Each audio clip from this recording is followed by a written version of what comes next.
Hello, everyone. Welcome back to another episode of the Life in the Red podcast. Mullin and Amie Just back at you.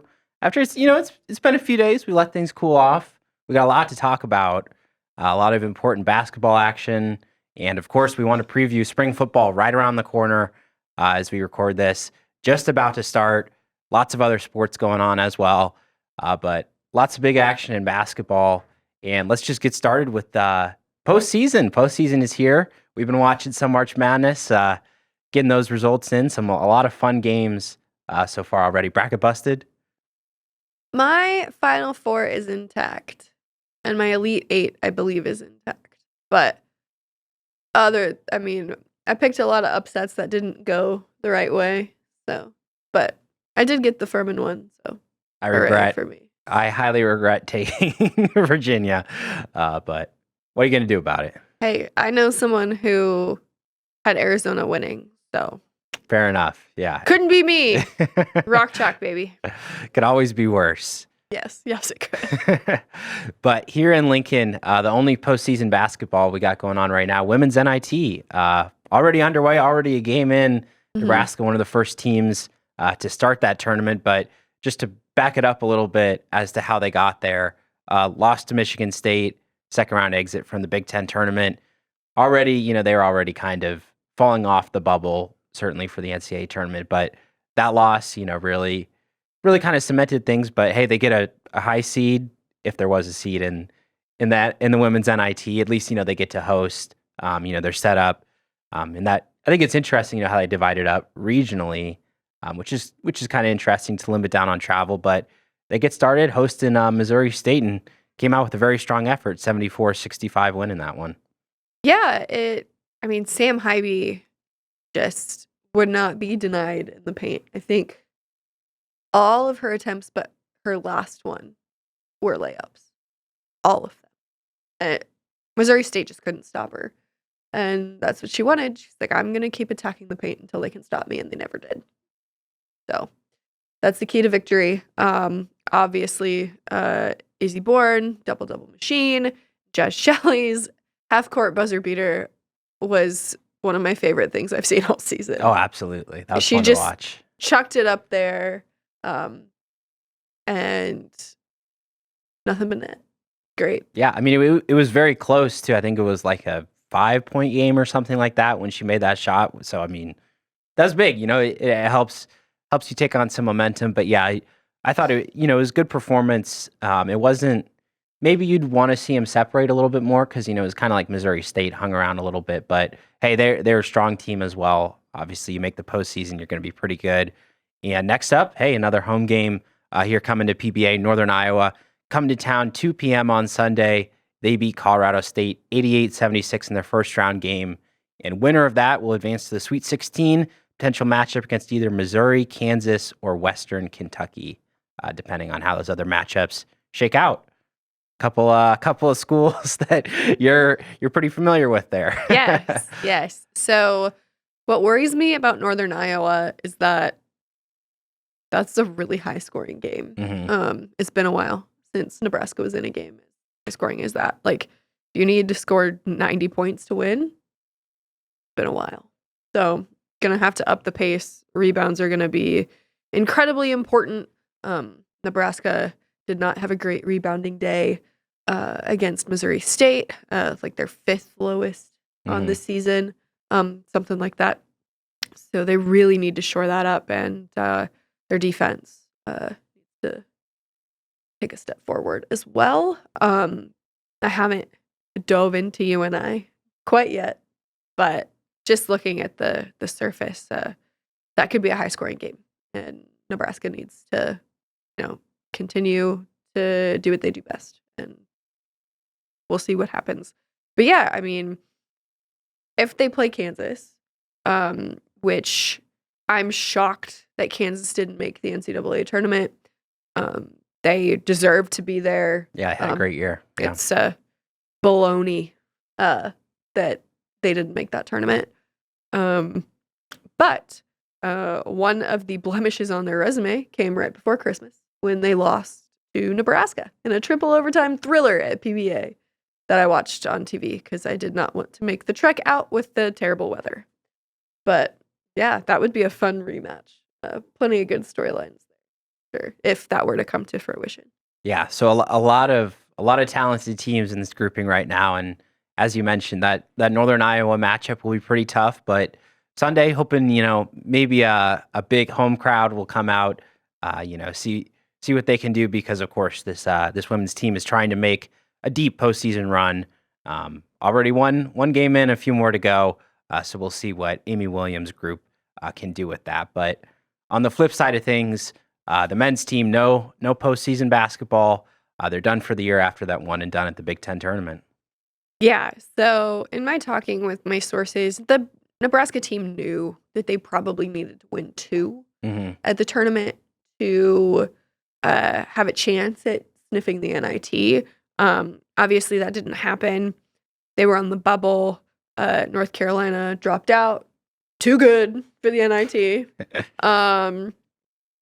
And I feel like Nebraska would have needed 1 or 2 more teams to bow out for them to get a chance. So they knew that they were done. They were holding out hope, right? But they knew it was over.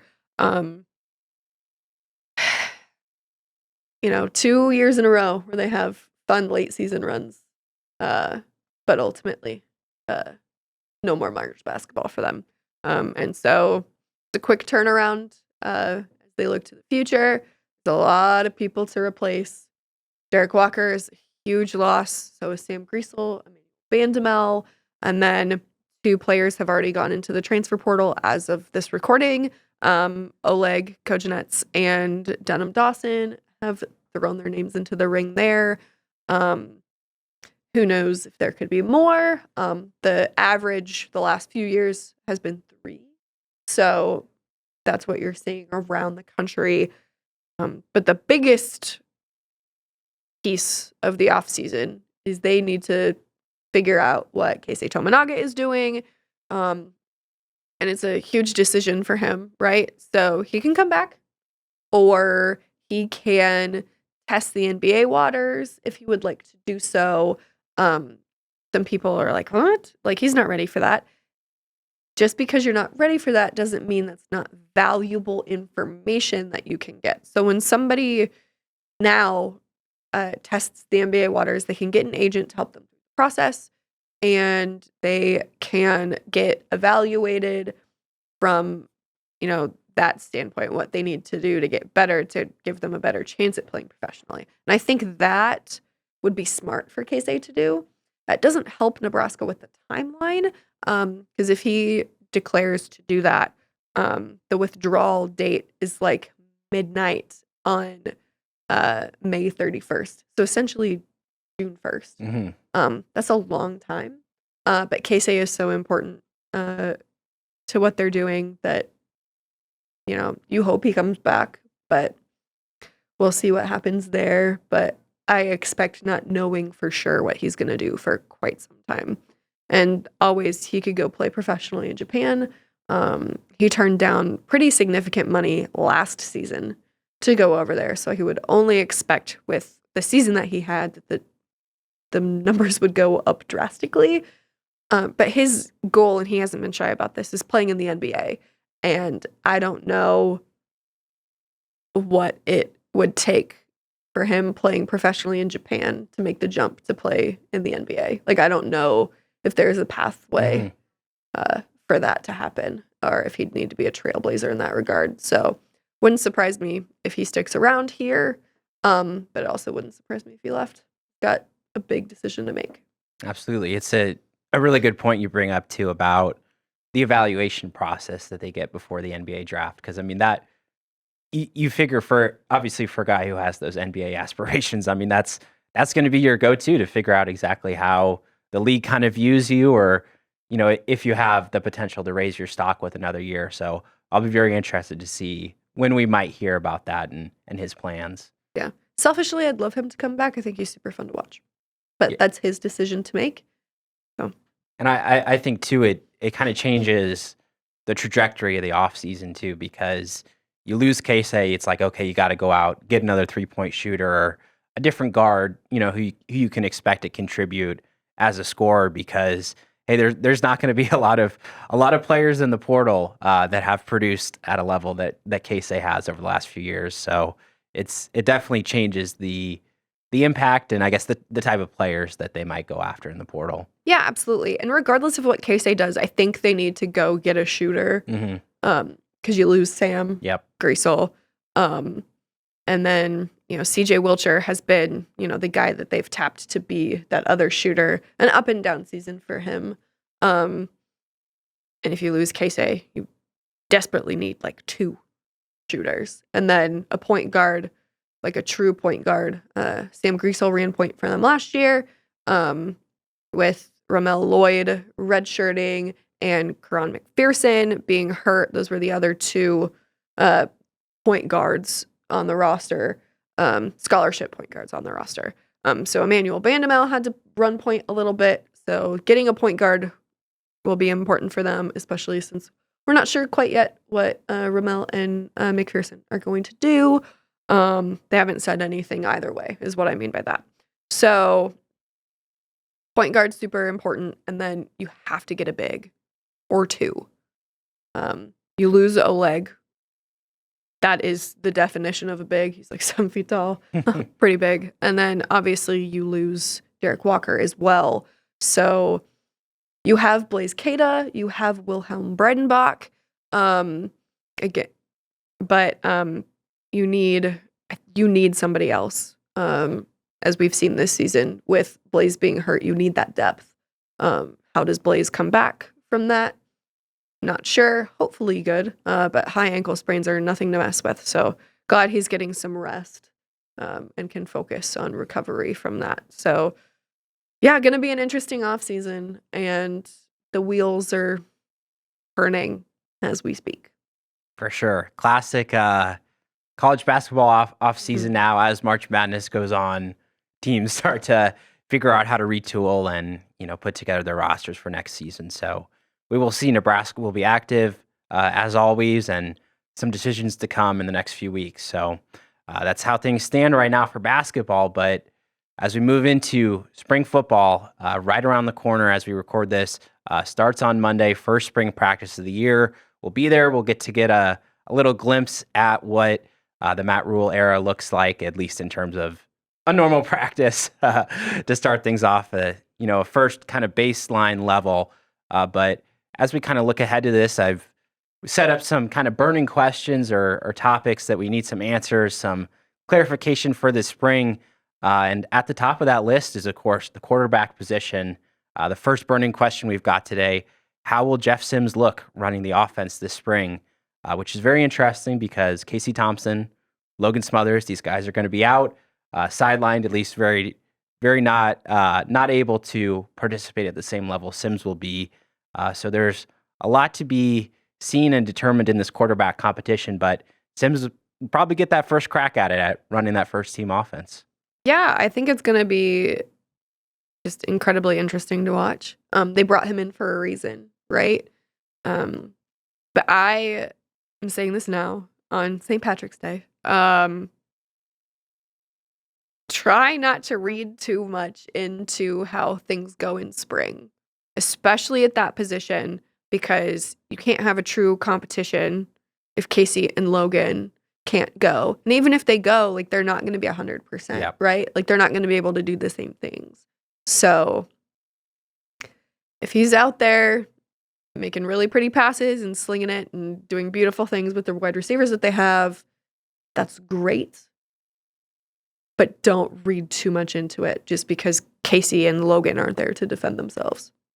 For sure. No, I mean, you're totally right. For me, it's kind of a question of how much does, Sims take these different offensive concepts and really, ingrain them, because you do need those reps, you need those situations in practice. And so, it's like, hey, he might be able to gain a little bit of a leg up, but like you said, the real competition will be in the fall. That's pretty much how it is for any position, let alone quarterback. And again, it'll depend on those guys' health. But I think the other interesting thing is, with Thompson and Smothers out, you look at the other quarterbacks, Chubba Purdy, Richard Torres, and Heinrich Harburg. What can those guys do? Matt Rule has said multiple times. You get this clean slate. He wants guys to come in. Doesn't matter where you were on the depth chart last year. So all three of those guys, they've scholarship quarterbacks, guys that have, hoped to come and, maybe work their way up the depth chart. Of course, Chuba got some chances on the field last year, but be very interested to see how those three guys kind of shake out and maybe perhaps hear, from the coaching staff if any of them have impressed them as quarterbacks. Yeah. Regardless of who you are and how much experience you have, reps, even in practice, even in spring ball, are super valuable. And so I'm going to be looking for those guys to make the most of the opportunity that they have, because there are only so many reps that you get, right? And with Casey and Logan not being able to participate, that gets them more of them. So they need to make the most of it. Absolutely. And second question we have, let's move to the defensive side of the ball. How does Tony White's 3-3-5 scheme start to take shape up front? In particular, I want to identify, that defensive line kind of linebacker area, because I think that's the spot where you see a lot of this kind of positional versatility, or, you've got guys who you can line up in a lot of different spots because, you're looking at kind of a nose tackle, bigger guy at that front, two defensive ends. But after that, it's like who lines up at those ends? What's the distinction between an edge rusher? That's what we had last year. And then, of course, the linebackers, Luke Reimer, Nick Henrich, these guys have been so solid, but they've kind of been injured a little bit. So, you slot those two guys in, but where do you find room for, say, a Chief Borders and MJ Sherman, these two really good transfers, Elijah Judy also coming in, very high-rated defensive line recruit. So there's a lot in the mix there. I'm just really interested to figure out, where do they kind of line these guys up in position, or do they even care about that at this point? Yeah, that's the big question for me. You took the words right out of my mouth. What are they doing there? Yeah. In interviews that we had with them earlier this season, they didn't know what they wanted to do there just quite yet. Hopefully that picture gets painted a little clearer, though I don't know how quickly the defense is going to come together from a scheme standpoint for all of the little wrinkles that it can have. Mm-hmm. It takes about a year to fully install a new concept on defense. So that's not gonna, everything isn't gonna be great, right, on the first day of spring ball. That's just the way. Or in 10 practices or whatever. Yeah. So I know Nebraska fans are very tired of hearing what I am about to say, but it is true in this case. Be patient. Be patient. It'll take its time to get worked out, because they're learning an entirely new scheme that has a lot of different wrinkles, that could look a lot of different ways, and it's going to take a while for everybody to get on the same page there, especially when the coaches, as of a month ago, said that they didn't know what they wanted to do with it just quite yet. So Yeah, absolutely. And on a similar note to quarterback too, a lot of this stuff is preliminary. Fall, that's where you'll really solidify those roles. They'll have that clear idea, but for now in the spring, I think we'll kind of get little nuggets from, the different coaches, like, hey, this guy's working here, or hey, he's really impressed me as a linebacker. So I'll be interested to hear a couple of those things. And just a final note, I really like kind of Ty Robinson as that interior defensive lineman, but he's set to miss the spring, recovering from injury. So opportunities for guys at that spot as well. And moving back to the offense, the other side of the ball, offensive line, how does that shake out? Because there's been some guys coming in, guys returning, but a lot of different moving pieces along there. And to me, the big question was, we got the chance to talk to offensive line coach Donovan Raiola. I don't know about everyone else, but at least in my head, I think Ben Scott is perfect, slot in at starting center. Well, Raiola, he said, you might not play center, you might play tackle. He's a versatile guy. And for me, it's the question, tackle, that's the premium spot on the offensive line. If Scott's the best there, do you play him there and figure out what you can at center? No. I like Ben at center. Yeah. Obviously, we haven't seen him in practice yet, right? But you have Power 5 experience playing that position. To me, that is, the second most important position on the offensive line outside of your blindside tackle. So I like him there. but we'll see. Ethan Piper could be a center. A couple different guys could be a center. I'm really interested to see how things just shake out in general for the offensive line. Obviously, no Teddy this spring, Yeah. so that's gonna play a factor in that. But I want to see how Nuri comes back into the fold here after a year off, due to his suspension. Where does Turner Corcoran fit? I think the line could look very different from what it did last year.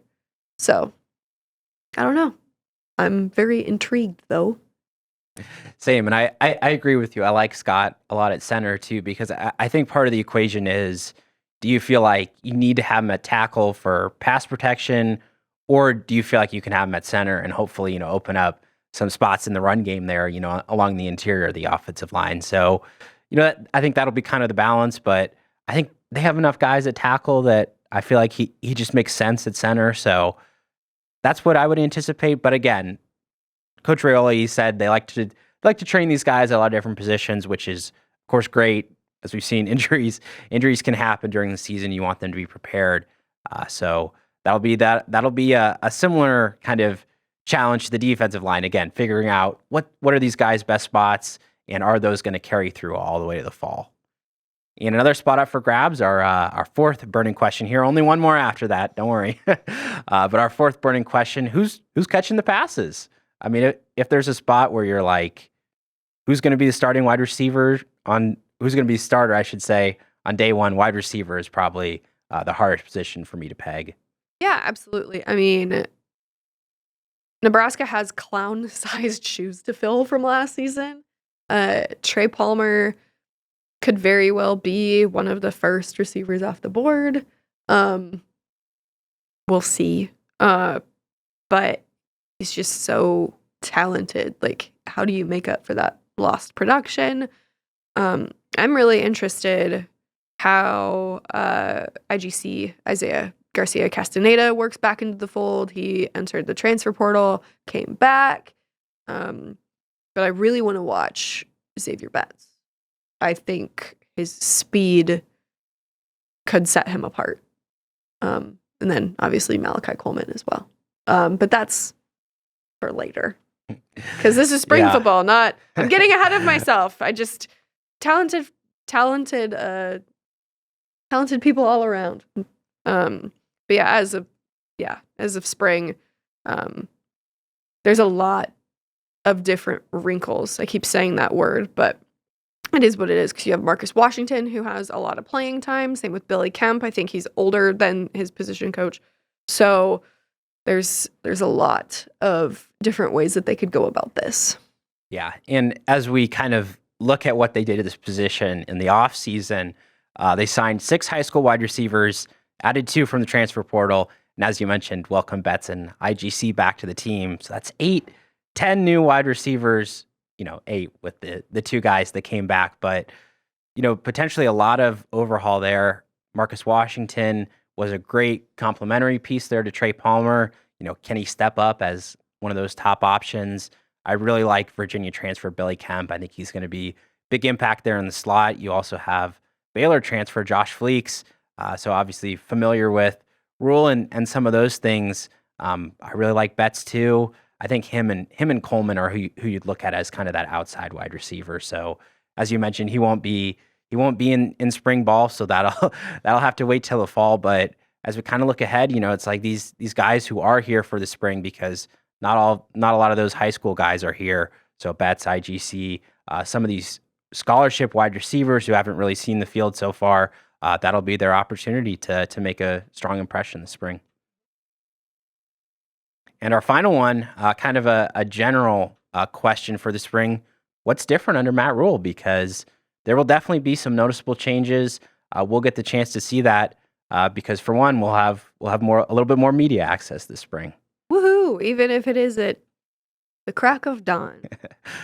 Got to get up, start the day right. With some drills out there. I am not an early bird, but I will never complain about getting more media access. Absolutely. I just may need to double fist some coffee. But I'll also be curious to see we've heard a lot about kind of the team unity, this competition week that they've been doing. How does that kind of translate to practice? Because you want that to translate to the games ultimately, but the first step of that is practice. Lots of different drills and stuff going on at the same time. How do they kind of reorganize or restructure things? There's a lot of different small, like non-major things that just when we get the chance to see them in person, maybe you'll go, okay, that's a Matt Rule change right there. Yeah, I just like he said, this is a fresh slate in so many different ways. So more media access for us. That means fans get to know a little bit more. Since we get to see a little bit more, so do you.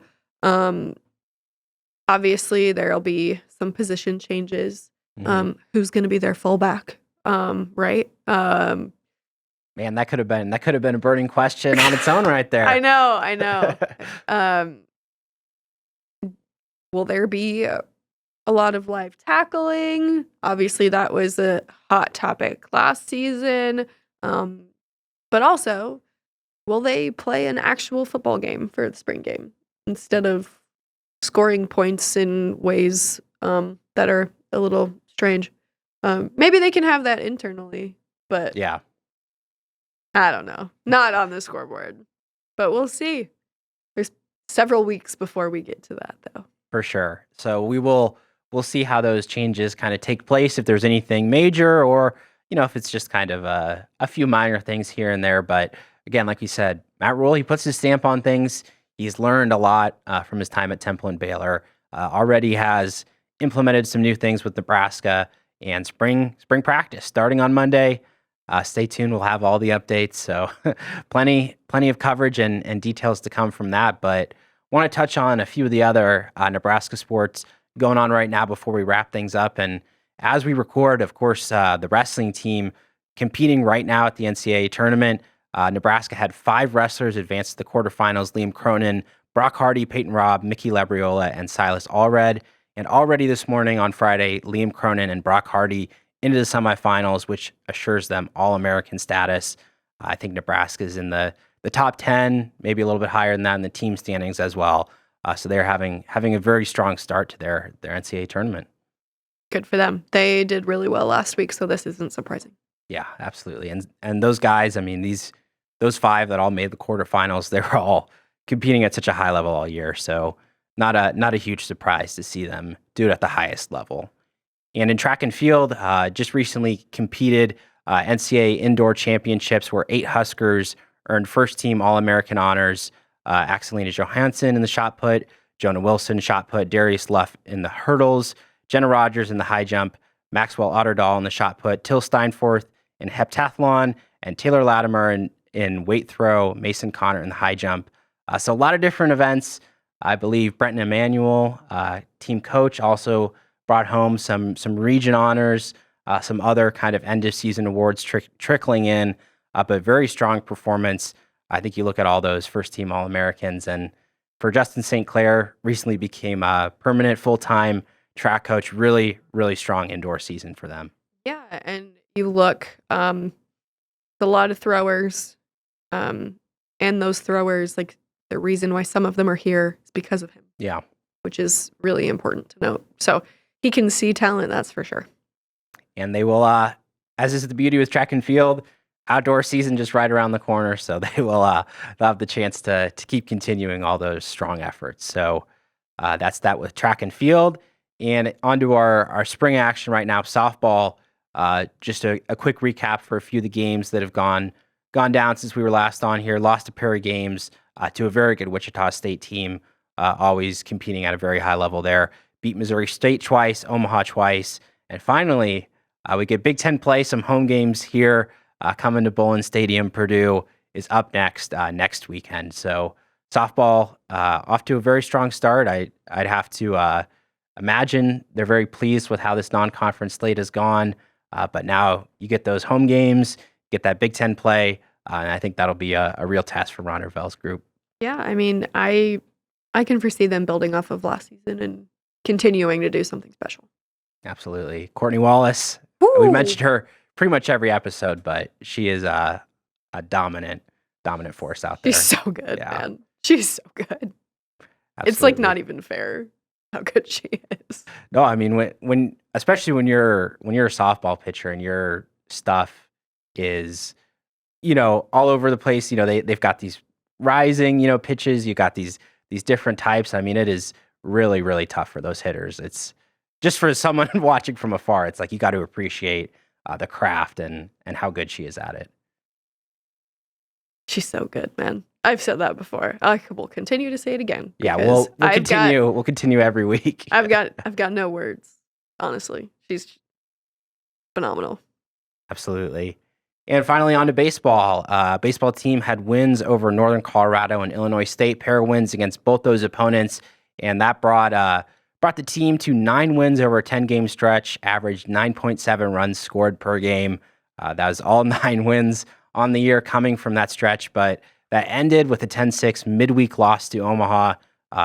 Good baseball program up there in Omaha. Know a lot of people that have gone through that, so congrats to them on taking down the Huskers. But a little bit of a missed opportunity, I think, for Nebraska. Trying to keep that momentum going. Those midweek games are already tough, and then a little bit of weather craziness going on this weekend. Planned series against Nichols was going to be 4 games here in Lincoln. They shortened it to 3, moved it to Kansas State's campus. Well, yesterday ended up horrible weather here in Lincoln. I don't think it was too much better, maybe a little bit less snow in Manhattan, but it ended up getting canceled. So doubleheader today on Friday. That's all they get from the series.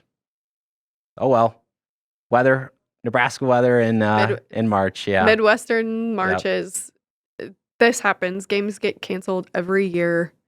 That is just the way it goes. Unfortunately, or hopefully, it doesn't affect you when postseason time comes around. Wishing you got another game, but that's what they get for scheduling games in the Midwest in March. Yes. It's unpredictable. 65 degrees the other day, snowing yesterday. How do you plan for that? Well, you hope to get lucky. You hope to get lucky, Yeah. and sometimes it just doesn't work out in your favor. Absolutely. And similar note to softball, Big Ten play starting up as well. Illinois coming to Haymarket Park next weekend, midweek game against Creighton right before that. But that's how things stand right now for baseball and for softball. And of course, as I mentioned, spring football coming up. Make sure to stay tuned, journalstar.com. Follow us on Twitter at LJSLuke, at Amie_Just for all the updates. I mentioned we'll be there bright and early Monday morning, get that first practice into the Matt Rule era. With my decaf coffee in hand. Hooray. And my Red Bull. We'll be ready. Ooh, sugar-free? Yeah, sugar-free. Okay. Come on. We like to keep it at a good baseline level, there in the morning and at all times of the day. Whatever, man. But of course, we appreciate all of you following along to all those updates. Said stick with us all spring, and thanks for watching today's Life in the Red podcast. We'll see you next week.